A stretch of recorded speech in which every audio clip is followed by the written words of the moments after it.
Hi, welcome back from you just had your breakout sessions, and we're here today to talk about pivoting as an entrepreneur. I'm Andrew Eck. I have a reclaimed furniture company called Georgia Artisan, and I wear a few other hats. But today I've got three other panelists I'd like to introduce you, who are local entrepreneurs here in town. They've got different businesses and they've got different stories. And today we're going to talk about, how dealing with change as an entrepreneur, as a business. And this year has created change for everybody. And so what better time to talk about change than after the pandemic? So we've got a little bit of everything. We've got some people that have switched total industries into something new. Some that just switched to how they're getting to customers, and some that have just had to operate differently as well as get to customers. So it's everyone's had to change differently. So it's this should have a good variety. So I'd like to introduce you first to Robert Grant. He is that guy you met yesterday. Is his marketing handle today. He is CEO of hand sanitizer company Shine On. Shine On, and your paper company is Print Your Sheets. Print Your Sheets. Yes. Yeah. And next we got Chris Rice with Rice Tech. And Chris, I'll let you introduce what your product is. So that I know it is it's a custom physical marketing piece, but what exactly is it? Oh, Chris, your audio is muted. Am I good? Yeah. Okay, sorry. So we developed a physical actual product that is a cable saver. So we develop for people who replace iPhone chargers. But yeah, we have marketing purposes for it. We can put business logos on it. We have our own custom designs that we can use it as promotional product, just different industries. We service both B2C and B2B. So great. And then lastly, we have Scott Mitchell with Travis Jean Emporium. And Scott, welcome. Hey, how are you? So, we'll start with Scott. Tell us about your business. What do you do, and what's been the fundamental change you've had since this pandemic started? So I own Travis Jean Emporium. It's a retail gift shop and art gallery downtown. Back in January, I added the Bohemian Den, which is a completely different section in the store. A whole little store within the store. And then in March, the pandemic hit. And on March 21st, I closed the store down, cried that day. The next day, got very angry. And then on the third day, I came up to the shop with my phone and I started watching YouTube videos and building a website that I could use as an online store. When I first created the online store, I literally just put things on with pictures from my camera phone, tried to make it for people who shopped with me before so they could have a place to still continue shopping with me. That has significantly changed over the last 8 months to now like a robust online store for people who have never been in my shop before. And so now the majority of my customers in my online shop are not even from the state of Georgia. So I have such a larger reach and I'm reaching people that were never even my customers before. And you never sold anything online before this year? No. I had tried to do some like Facebook Live things, but not an online shop, no. Right. I mean, it's a total new animal about how you sell it and then also how you deliver it. It's not just credit card, charge and get it to them. Right. And we've had to transition to local delivery and curbside pickup And I do private shopping appointments before the store opens now, so that people who are immunocompromised or who can't come in person can still shop. Things like that. I mean, if you can do it and it can be done, I probably tried it over the last 8 months. Just tried different things. Some things worked, some things didn't. And if it didn't work, just dropped that and moved on to something else until I found something that worked. Okay. Robert, what were you doing mostly in 2019 and early 2020? So yeah, the mostly is because I have business ADD and I just jump all over the place. But I guess my primary thing was marketing my company called TGYMT Media, which stands for That Guy You Met Today, which was actually a tactic to just avoid business cards and have a name that was easy for people to remember. But I was doing marketing within the food service, hospitality, and tourism space. Which, of course, were totally devastated by the pandemic. And I noticed very early that there was going to be a problem. For a while, I thought that this was going to kind of come and go. And then once I realized that it wasn't, I knew that I was in a world of trouble because all of my clients were going to either collapse, going to be in a place where they couldn't afford to use my services anymore. So I just had to think, okay, well, what can I do? I've got to do something different. And what better to do during a pandemic than be the guy that has hand sanitizer? So I partnered up with a friend that had a distiller's license, and we started cranking out hand sanitizer. And that's a 180 if I've ever seen one. Yeah, I mean, so you're not only, was your industry, marketing severely cut, was one of the first things cut from all industries, but the industry that your industry served, hospitality and events, live event promotion was not only, trimmed, it was canceled for the most part. Right. And so, the beer festival tournament, the beer festival event not only was reduced their market, it was canceled. And so they, and that was a lot of our big contracts were like Cherry Blossom Festival, and then those events, just like the beer festival that you were talking about, where we would do basically event coverage, and all the events just went away. So if not for a pivot, I mean, what would I do? I had no choice. My arm was really twisted. Right. So you started making hand sanitizer, and me and you actually were doing some of that together. We did a little collaborating. Right. Well, okay. So then, Chris, so Rice Tech, you've got the phone charger marketing pieces. So what is your business model? I mean, are you selling directly to customers, or are you selling to businesses to give to the customers? And then what has changed? What happened to you this early 2020? So the biggest thing, so our market, we sell both B2B and B2C, right? We can private label essentially and offer a product for you to sell with your logo. We also offer it as a promotional type product that you can essentially hand out. What we really saw, obviously, after the pandemic is businesses shifted and was like, I'm not buying any new promotional product anymore, right? They're like, we're not doing in-person events. We're not doing, those type of situations anymore. My B2C model changed a little bit, only due to the fact that we mainly did online retail, and we were trying to push into the store at that time.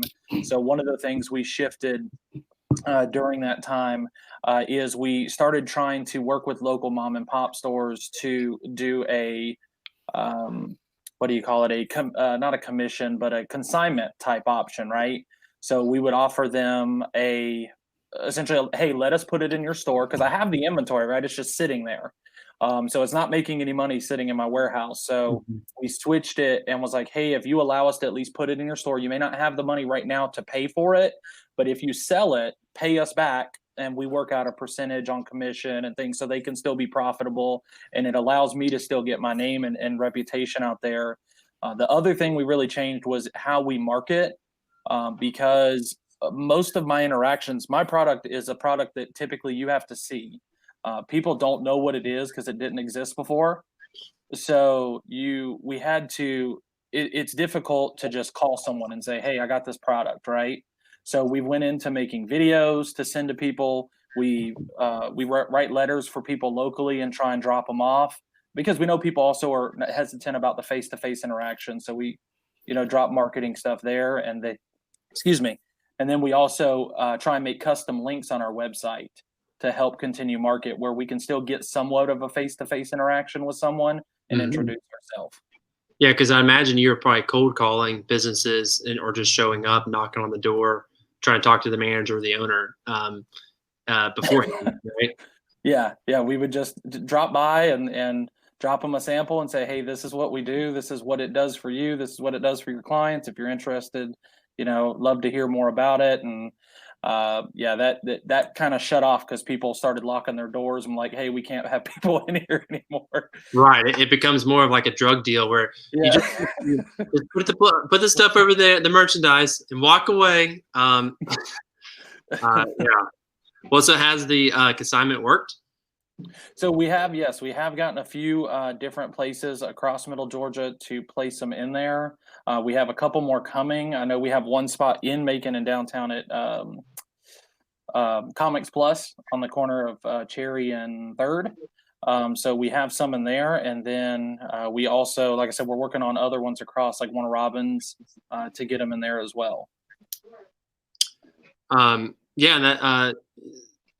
Scott, how is going the online retail? So I mean, you said you've gotten different customers, but is your revenue holding steady compared to last year? Now that you're 6 months into online retail, so it's just different. So I mean, I don't know how to really explain it. I was sharing with someone today.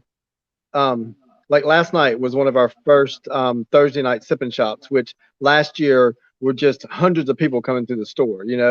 Now last night we had like 10 customers come through the store on a night when last year we would have had 150, 200 people. Wow. And so you have to kind of counter that with your online to see where you're balancing out, because not as many people are coming in the store, but then you're having the people going to the website. So when you look at both, it's still down quantity wise of customers, but customers seem to be spending more, which is good. Because even though we're having significantly less customers, the average check has gone up. So that's really helped out a lot. Is that because they're trying to get, trying to lower the shipping costs or something like that, maybe?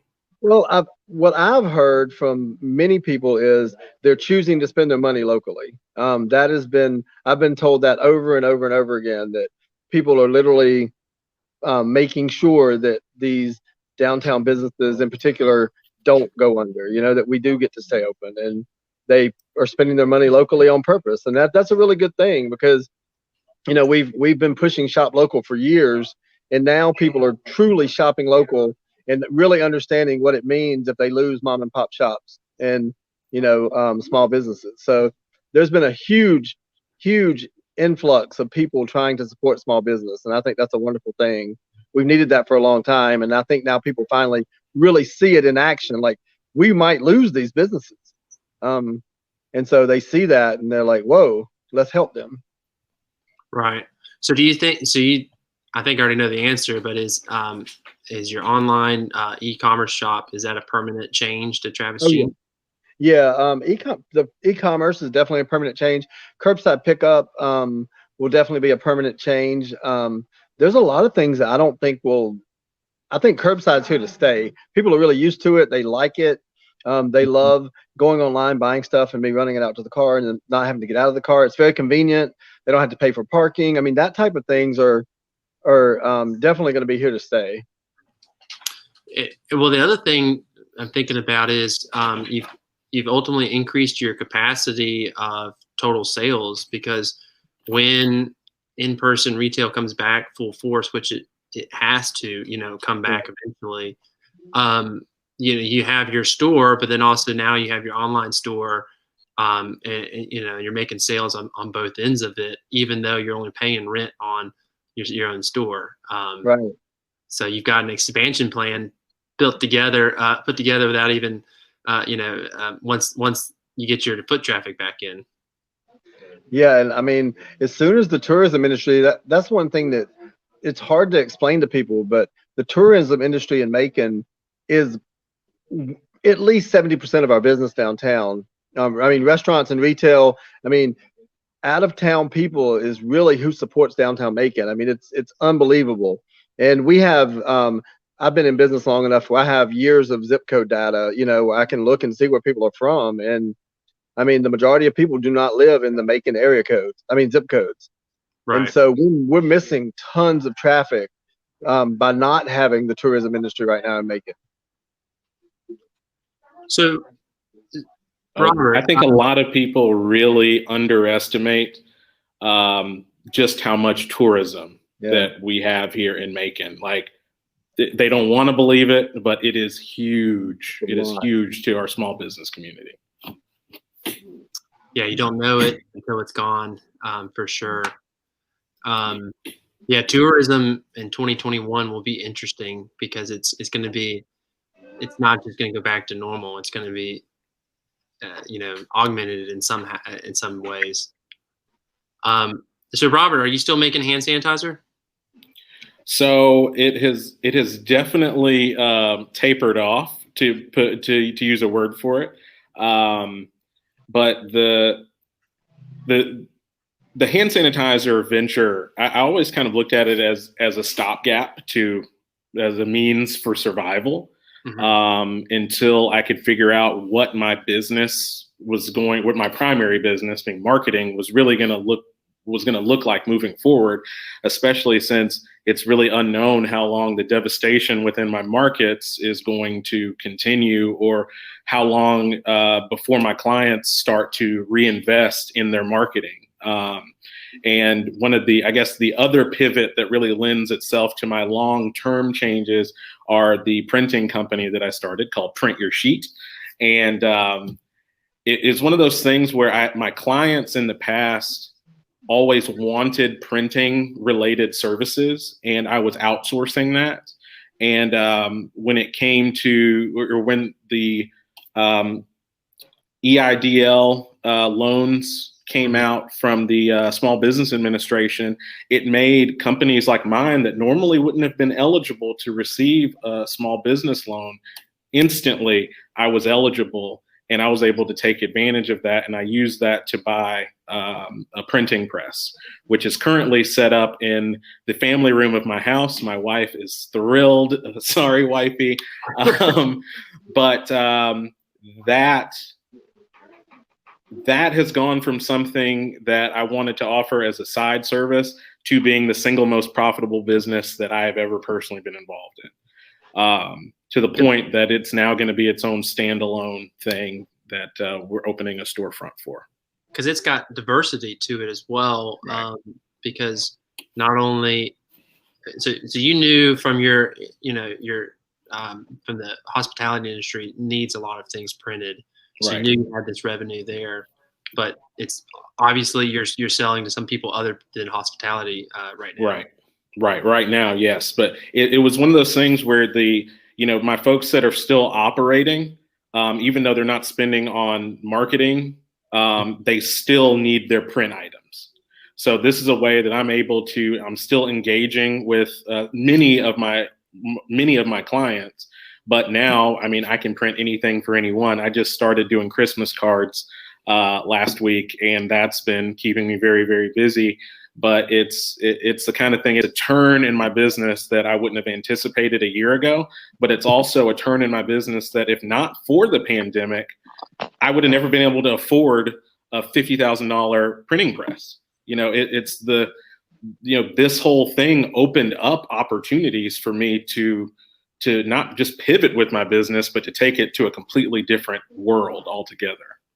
Right. But you didn't say March 19th printing press, right? Right. I mean, right. So it was a longer reaction because it wasn't as necessarily obvious. I mean, what was your gut reaction? Scott, I love it. You said, day 1, I closed the store. Day 2, I cried. Day 3, started taking photos and got a website and started selling. I mean, I think for me, it was it was when I started to see the hand sanitizer thing. It went up on a curve that was straight up in sales. Mm-hmm. And then it leveled off really quickly and started doing this. And it was when I started to see, okay, this is not going to take me through to the end of this situation. And then I started having to look, okay, it's like, all right, I'm stable right now, but what do I do for the long term? It's like I made it over that first devastation, but there's possibly 2 years of recovery, if not more, and I need something that I can do and keep up with long term. And I think that angle for my business is something that I know I can sustain long term and will be profitable and keep my business going. Chris, what'd you do? I mean, there's probably different events that would have triggered it, but either when the shutdown happened or the stock market crashed, or whatever event it was. How did you react as an entrepreneur, as business owner, to it, and what was your immediate first steps? I think it was similar to Scott. I believe I just had like a breakdown, and I was like, "What am I gonna do?" Because again, what we focused on and kind of invested our future in was the promotional product side of things, right? I think I'm in the same boat as Robert as well, where I was lucky. I didn't receive the loan. I didn't apply for the loan, but I did apply for the grant part of it, the one that you didn't have to repay. And I was lucky enough to actually receive that grant, and I was able to use those funds to help me develop more marketing materials, since I knew that face-to-face interaction wasn't going to happen. I was able to do that. I was able to revamp my website with those funding, actually invest in a little more social media marketing than I normally would have to be able to promote and get out there. So, that I will say that was one benefit. I mean, I initially freaked out, but, I think that the way that the pandemic evolved and the way that the people stepped in and kind of helped everybody, the advice and things, I was able to expand a little bit better than I initially would have without the pandemic, if that makes sense. Well, so let me ask the group this, and I don't know which way you're going to turn on this, but this year, do you think you've done more planning for your business and are better prepared for the future than you were last year, as far as the amount of planning versus just marketing? Yes. Yeah, absolutely. I think I'm ready for anything at this point. Yeah, I have contingencies on contingencies. Yes. Versus what was your extent of business planning in 2019? Scott, I'll let you start on that. Say that one more time. How much did you spend on business planning? How much time did you spend on it? What kind of plan did you have for your 2019? I did a lot in 2019, actually, because I had planned on doing the Bohemian Den. So I was trying to figure out, was that going to be profitable? Like how to make that happen. So I did do a good bit, but I will say that I'm in much better shape now, because of the pandemic, because it not just forced me, but also gave me time that I didn't have before to act. I mean, we had 2.5 months closed. So, I mean, I had plenty of time. During that time, I came to work every day, just like I was working. I still came here every single day, and I still spent the time on the computer making my plan. I mean, I do things now I didn't do before. Like I figured out QuickBooks cash flow projection planner. I mean, I've done things like that I didn't do before because I never had time to sit down and do it. And so I figured out all these things. Now I can go in and plug in numbers and make things work and figure out exactly what my cash flow is going to look like. And before this, the word cash flow used to scare the heck out of me. I remember when I was working with NewTown on some things and they would talk about cash flow and I was like, oh, I don't want to talk about that, and it doesn't bother me anymore because now I know what I'm talking about when I go and do it. So that's a positive thing. More positive things that came out of this is I've been on a couple of calls for retail industry that said, we should be projecting down until like 2024 even, and realistically, like giving you actual numbers of what you will look like. And I think that that's important to do because then I will never ever set myself up to make my money for that month off of an event. Like I will never put all my eggs in a cherry blossom basket again. Like I will never put all of my eggs in a Christmas basket or whatever that looks like. Bragg Jam because before everything was always based around those events. Like retail industry in downtown was based around those events. That can't be what you base your livelihood on. So we had to figure out marketing campaigns that have nothing to do with event-based business. And how do you make money Monday through Thursday and not on the weekends? Like how do you make it level across the board? And I think that's been the greatest thing that happened out of this is not just having the time to do it, but also having access to virtual meetings. I mean, the SBA has done some amazing Zoom meetings that I've been able to be on. They didn't offer those before. And if they did, you had to pay for them. And all these workshops. And I mean, I did workshops all summer long. I've probably been on 150 workshops, and all of that stuff was free and it was accessible because of the pandemic. And so I think a lot of it is just taking advantage of the stuff that's been out there and been accessible to you. Yeah. So, Robert, Chris, was anything that stood out to you as far as what you did on the planning side of your business between 2019 and 2020? It's to piggyback on what you said, Scott. It was the QuickBooks thing. Like me and QuickBooks, like I know it like the back of my hand now because it was just so important for me to know exactly how much money I was making or not making. Because every single penny, it really mattered. And, normally I'm a very reactive person instead of really being, proactive like I should be as a small business owner. But it's really forced me into planning and long-term strategy much, much more than I would have done in the past. Like I would live my life 3 or 4 days at a time. And my business was really the same way. It was maybe a week at a time. This is what I'm gonna do this week. Who cares about next week? I'll deal with it when I get there. And now, I'm looking at, for marketing, my whole 2021 is already set in stone. All my upcoming contracts were already signed. Checks are cashed. My plans for my printing business are already. It's all set in stone now through the next couple of years. Like for somebody like me that is really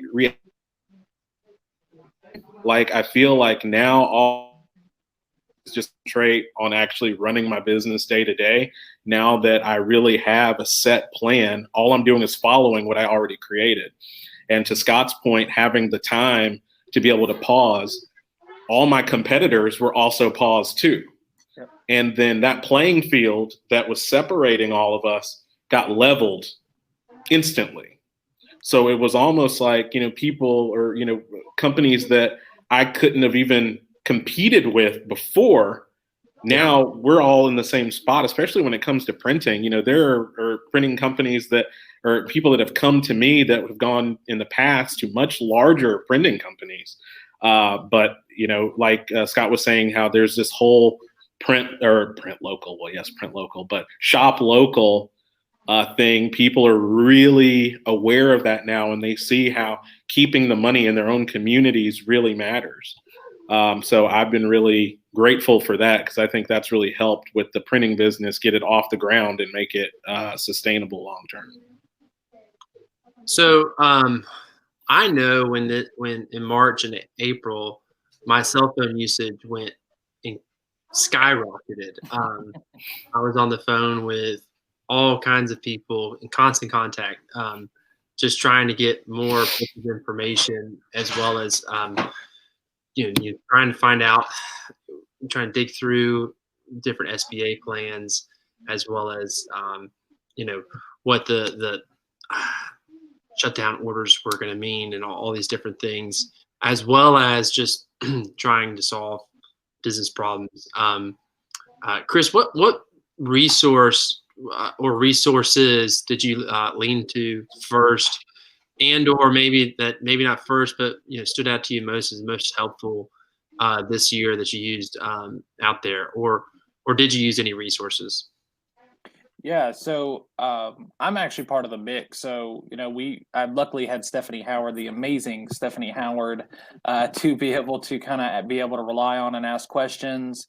Obviously the internet, YouTube. I follow a lot of people on social media, like Marcus Lemonis, or just different celebrities, if you will, business owners.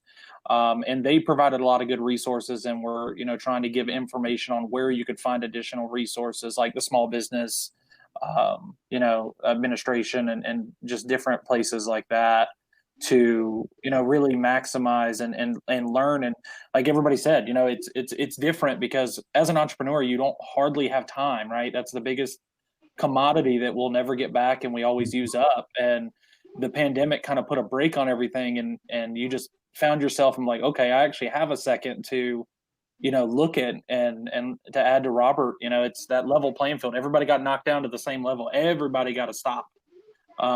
And, just that, having the different things available, books, you can educate yourself, or I look for resources that way. And I said, mainly just small business administration and other entrepreneurs, other business owners within the community. I reached out to them and kind of was figuring out what they were doing. Anybody else have any resource that sticks out to you as something that you couldn't have done without? Scott, Robert? Honestly, so I used NewTown Macon did like a weekly call every week that was really, really, really amazing every Tuesday. It kind of kept you, I really looked forward to it. It kind of kept me grounded just to see other people's faces and know that we were all in this together. It kind of made me feel like I was part of something bigger. I mean, that really, really helped. The local SBDC office here helped me some also. And just actually getting phone numbers of people. Like I have a whole phone list of SBA numbers now that I can call. And, like I didn't have any of those things before. And I've been able to share that with other people. Also, learning how to work through the Georgia Department of Labor has been like, that was a whole other beast of its own. Like whenever I had to lay off my employees, that was one of the saddest days I think I had. And to put them on unemployment and to figure that out was a lot of work. And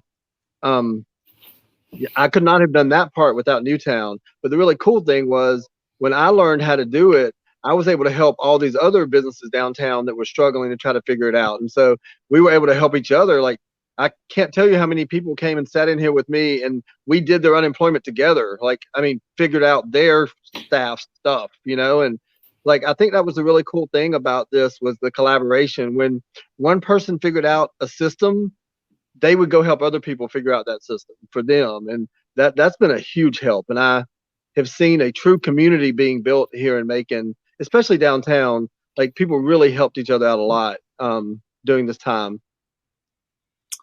Yeah, community is so important, both just for your technical knowledge, learning things quicker, but then just for your soul, and peace of mind. I think that's something we don't really talk about as entrepreneurs. You always talk about the business and or the product or the service or the customers, but especially in the early days, the business is ultimately you. And if you're not happy, or then it doesn't matter what the financial success of the business is. It's where you are. If I can just add something to Scott, it's kind of Scott was saying, but in my case, about community, but my network showed out during this entire time. And it is, having a strong network of just all of these unrelated people that, are all kind of going through the same things, and being able to see how they're dealing with it. And, the pitfalls and the things that work were just so helpful to see. And then just like what, y'all were just saying about how once somebody figured something out, they were passing this along. And that was how the whole, the thing with the small business loan for me worked out, was somebody figured out what in the world you were supposed to do. And then told me, okay, Robert, you need to do A, B, C, D, and you have 24 hours to get it done. And that was ultimately what I did. But for me, without my network, I don't know what I've done, because I really was leaning on them to figure out what to do. Because a lot of if we rewind a little bit, a lot of the information about what resources were available was at the time, or it was contradicting itself, or you didn't know exactly who you needed to talk to, especially when it came to the small business financing. It's like, on one hand, it's like, okay, here's a form you can fill out online, but you need to go to your bank too, or you don't need to go to your bank at all. You can just fill this out. Well, this form is for one thing and not for this. And it was just so confusing. And since it was all happening so quickly and changing day to day, there wasn't a website you could just go on. You had to just find people that had done it and then figure out what they did. Yeah, I don't think any small business owner is going to complain about their accountant bill this year, because I know we ran them ragged with just constant updates about things. What about so we've talked about customers and or that kind of drying up, but what about supply chain? That, I guess it depends, but the supply chain is what you're either your labor or your the people or the resources needed to create your product or service. Scott, did you have any problems, sourcing your stuff in your shop? I'm not sure where you get it and how many vendors you have for that. I have tons of different vendors. Yeah, I have tons of different vendors, and they all had the same problem. And the biggest problem in the retail industry was getting glass.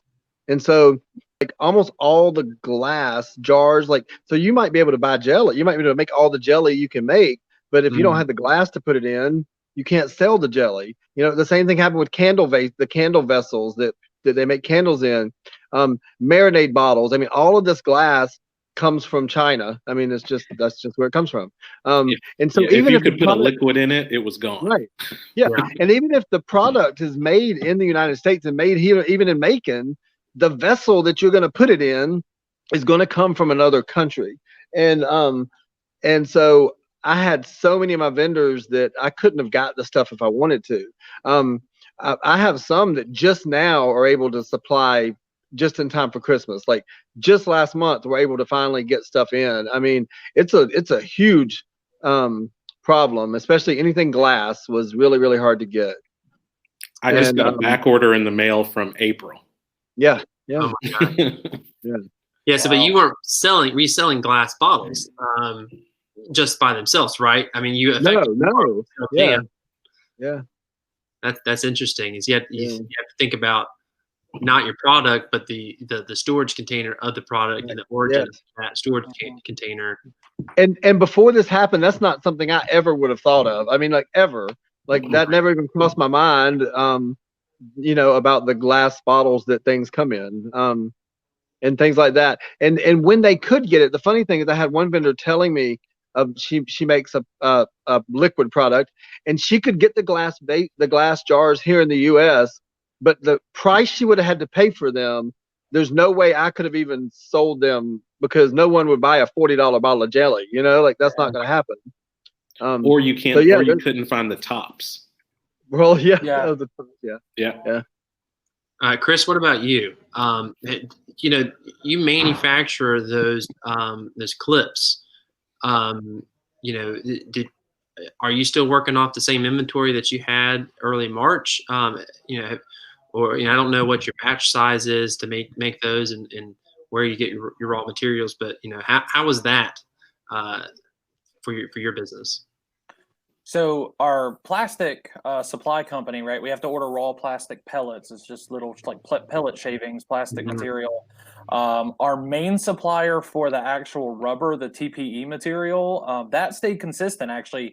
As soon as everything started getting shut down, because they're based out of Indiana, and as soon as everything got shut down, I started messaging them. I'm like, hey, are you guys staying open? Like, do I need to find someone else? Like, I need to be able to keep ordering material. And throughout the process, like even they would check up. Luckily, I had a relationship with them. They would check up with me consistently.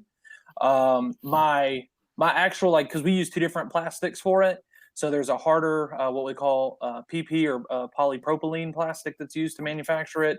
That I did have to outsource, and my cost went up a little bit. I actually had to just buy it off of eBay. It was a smaller batch. I couldn't buy it in as big a quantity as I usually do. So my cost ended up going up because of that. I did have to just find a supplier there. But overall, I mean, the great thing is, like I said, our supplier, because of the fact that, I was part of the 2007, 2008, not pandemic, but just crash, economy crash. And so I worked in retail at the time, and I knew it was hard to kind of get things then. And so one of the core things that I built my business around now is I was like, well, what if everything crashes again? Like, how am I going to be able to get this stuff? Like, am I going to be able to outsource it and still find a supplier? Are they going to be out of business? So we, luckily we made the decision to manufacture in-house. So you were already thinking that before the pandemic is worried about supply chains. Correct. Yeah. We were worried just because like I said, I worked retail. I was unemployed. And even when I got a part-time job in retail, they were having issues. Like everything in price went up. And I was thinking of it more on the price side. Mm-hmm. Price of things went up because of the economy crashing. And I was like, can I really afford for someone else to control my cost for manufacturing if they have to raise rates? Mm-hmm. So, that's one of the reasons why we took manufacturing on ourselves. And yeah, just logistically, luckily our supplier was able to stay open. We had to outsource part of it. And then our packaging and stuff was still, all that was fine. How we package it, all our supplier for that, like all that still stayed the same. Robert, I know you were, we're diving into, low supply stuff, because you and I were going back and forth. I've got the bottles, but no lids. And we were trying to trade back and forth on it. So obviously finding hand sanitizer bottles became really hard to find. But what about now? You're in the printing service. Are there things that still haven't come back to a normal level that you're having to deal with? So the main thing that I'm seeing right now are price gouging on things like toner cartridges and specialty paper. Mm-hmm. Like the regular copy paper and things like that, it's still relatively inexpensive as long as you don't go into a big box retailer and buy it. Actually, on the way over here, I just spent triple the amount for copy paper that I would if I bought it online, but I needed it today. And so we're still seeing some of that, but so much of this stuff is sourced from overseas. And since there's so much lead time to get that stuff, the stuff that's actually here in the United States is going for a premium across the board. And you can still get it at the regular low prices, but it takes you, 30 to 60 days to get it. But interestingly enough, during this pandemic, one of the things that made me, that reduced my barrier to entry into commercial printing is the fact that a lot of printing businesses went out of business. So there was a lot of equipment and there was a lot of liquidation going on. Mm. So, there was a lot of things that normally wouldn't have been available to me that was available to me, and it was at a cost that I could afford due to the Small Business Administration. So it's kind of, you're taking a little bit of the good with the bad, but it's not at the point where I can't offer my customers a good deal with printing anyway. Right. Okay. So then, PPP, EIDL, small business relief funds. Robert, you said that you used the money to buy a printer and really launch a business that you had no ability to do that. Chris, you said you made small improvements on your business. Seems like you spent it in small areas where you needed to. I personally spent a good portion of it. Some of it paying down expensive debts, and then some of it I used for, we actually bought up larger amounts of inventory, and things that were at high risk. We were buying 6 to 12 months of stuff to protect ourselves from this. Cause we use nitrile gloves, making furniture. We've got rags that are shredded from hotel sheets, and, anything that we thought that might just go up, we bought in bulk before they ran out. Scott, what did you get PPP or EIDL or any other kind of relief grants for your business? And if so, what did you use it for?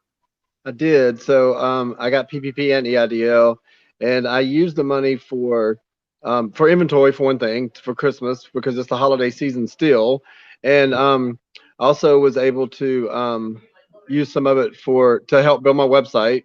I did it myself, but I had to get I had to figure a lot of stuff out. So one of the things I had to do was the original site I was building.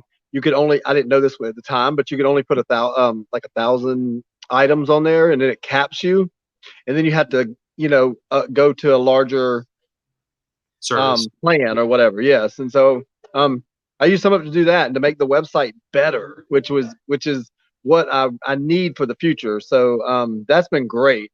Also, paying rent, for goodness sakes. I mean, that's been a huge. I mean, those things didn't stop. Just because money stopped coming in, landlords still won't rent. You have to pay those things. The bills don't stop, and so those things had to get paid. So, we probably all sat down. I mean, we sat down and we made plans, more plans than we've ever made, apparently than the past year, and have continued making plans and contingency plans on those. So what was something that you thought for sure, we're talking about things that changed, but what was something that you thought for sure was going to change, whether stop or start or alter in some sort, that didn't? And so you were planning on a change that didn't pan out. Chris, I'm going to start with you. Did something come to mind that what didn't change for you? So what didn't change is obviously the in-person events, right? I think all of us were in the same boat, especially as small business owners. We were hoping that this, kind of like Robert said, where it would just come and go. And we could at least get back to some sense of normalcy, especially with events. And I think that's the part that hasn't changed yet. I think that with everything happening now, I think we're going to start getting back to a point hopefully soon. But it has definitely been delayed. Most of the events, that we planned on doing, the good thing is they have decided to do virtual, kind of like what we've done with Macon Startup Week. So, I still have the opportunity to still solicit and do things that way, but just the in-person interaction, that was to me was the biggest thing that I felt would come back sooner than it has. And unfortunately, due to everything, it hasn't. Yeah, it's definitely taken us longer than I think we like. As humans, I think we're so optimistic. We're internally wired to be optimistic, and so it's surely we'll be back. Christmas is going to be, we're going to have a happy Thanksgiving. Yeah. Christmas is going to be good. It can't be a bad, and surely after that, it'll be, and I think we're just hardwired to think that way, or at least the majority of us are. Scott, what's something that either you thought would change, when the pandemic hit, that didn't change, or maybe something that you thought would change after the pandemic started, like Chris was saying, that hasn't? What's been your biggest miss so far? So I remember this vividly. Back when I first got my PPP loan, I remember I was bringing my employees back in June. Like, I remember that, like, vividly, like, I only have to do this till June. They're going to come back. Everything is going to be wonderful again. And they just came back to work like 2 weeks ago. So, I mean, like, it was November, not June, and I remember thinking, this Christmas, like by Christmas, this is going to be good. And, now I'm hoping by next Christmas things will be, like, I'm just pushing it far out as I can now because, I know it's going to be through the summer, it's going to be at least July. And so I'm just going to go ahead and say next Christmas, next Christmas is going to be fabulous. So can I add a little bit? Yeah. Sorry, go ahead. Sorry. So another thing, and it was surprising to me, and actually Scott brought it up earlier. One other thing is I figured retail spending would be down, right? Online purchases. Mm-hmm. I thought that was going to decrease, but just like Scott, I've seen less purchases but more orders. Mm-hmm. Like people ordering more things in one session versus visiting multiple times or having multiple people order. Whereas someone before would maybe order 2 things off my website. I just had an order. A lady ordered 30. And that's an order that I normally wouldn't get. I feel, or I have never gotten that before at one session. But it's definitely something where their spending habits have changed, and I wasn't expecting that. I figured retail spending would be down, but the individual person is actually purchasing more. Yeah. Can I say something to that too? Sure. Another thing that I really love, Chris, is I'm an early bed person. So I go to bed by 9 o'clock. That's just, people order stuff at 3 o'clock in the morning, like you wake up in the morning, you look at your phone and you have like 6 orders. You're like, what? It really starts your day off really well. You're like, this is going to be a good day. Yeah. I made money in my sleep. Yeah. Yep, you're muted.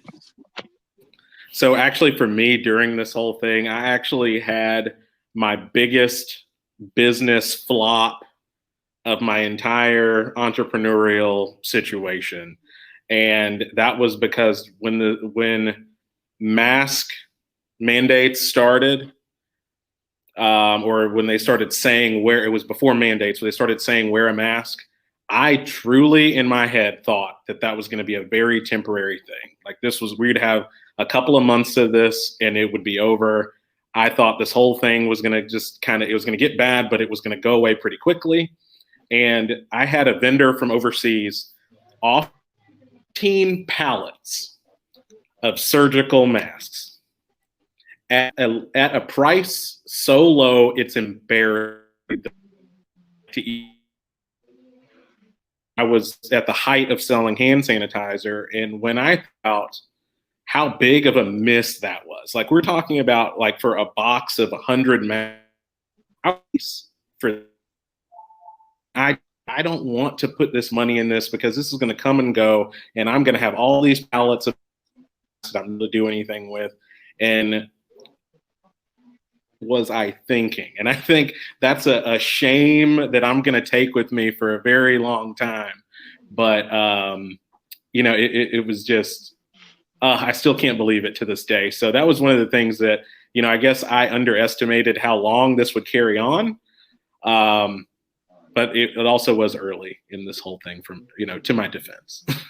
For those whose internet, I don't know if that's mine or if that's Robert's, but he was saying that he got an offer to buy, I think, 14 large amounts of masks at a really good rate, and opted to stay with hand sanitizer than masks. And now no one's buying hand sanitizer, and people are still buying masks.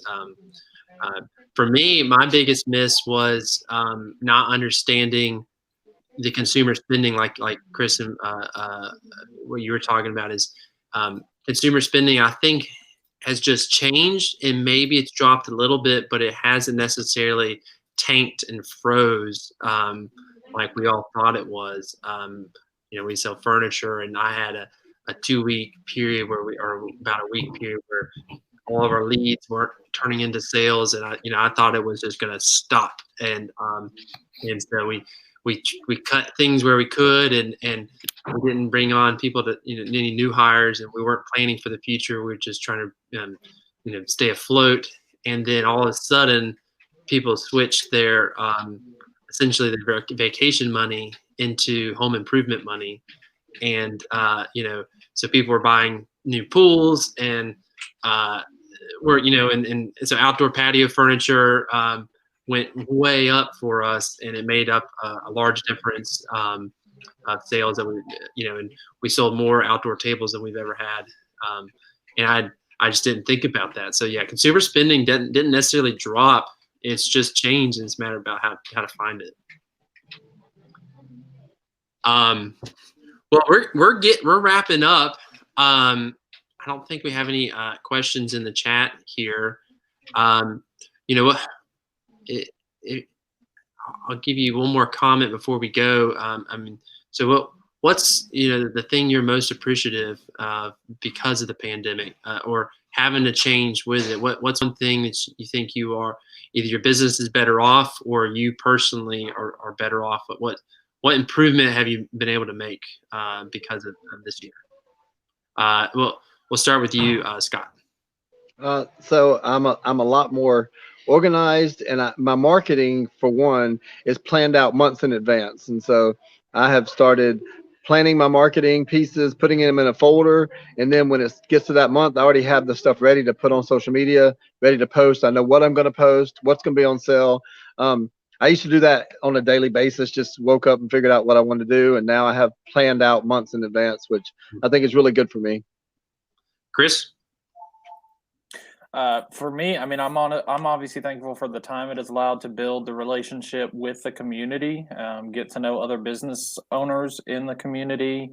With my own business, just like Scott said, just the revamping my social media, giving me time to kind of learn a little bit more about my own social media, my own cash flow, things like that I didn't necessarily have time for, or I say don't have time for, but didn't make time for. Just thankful for that opportunity to build with my community, spend time with my family. And then, like I said, I really enjoy, the community that's rose and kind of helped each other. All right, Robert, what's one thing that you're better off now?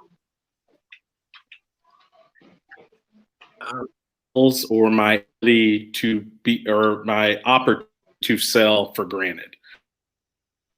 Now what it's like, poof. I kind of go with every day, making sure that I'm planning ahead. Making plans, yeah. Well, thank you, all three of you, for joining today. Christelle, I assume we're to our time. Sorry, guys. But this was a great conversation. I greatly appreciated hearing all of the different perspectives. I feel like we need more of these conversations, right? Yeah, and I would speak for all three of these panelists and say that if you're listening to this right now and you wanted to reach out to one of us, please do. If could be you could look us up by the businesses, or if you want to just reach out to Macon Startup Week and say, hey, who is the downtown retailer? I can't even remember his name, but I really want to get in touch with them. We'll be glad to get you in touch with them, and I'm sure they would like you to join their community because, like they said, the bigger the community, the better the benefits.